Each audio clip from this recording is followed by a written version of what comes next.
When we step into a modern kitchen, it's worth remembering that all our wondrous appliances, while more efficient, convenient and hopefully more aesthetic, provide the same function as the stone tools, campfires and grinding stones that our ancient ancestors used. Because we've always had that desire to chop things up, blend things together and add fire and flavour to food to make it a little more alluring and delicious. And Indigenous Australians have been at it longer than most.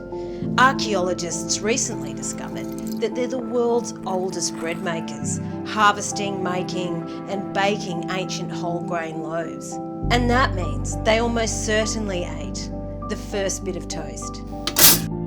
And even their most basic tools were embedded with a 65,000 year history of song and story that was painted, burned and etched into them, imbuing these objects with rich cultural and spiritual meaning. These were stories of the land, sea, the sky and the ancestral dreaming, passed on as they sang, danced and shared food around countless campfires. And these are the stories the world is ready to hear, because those stories still resonate with the primal energy of tens of thousands of years of ancient knowledge.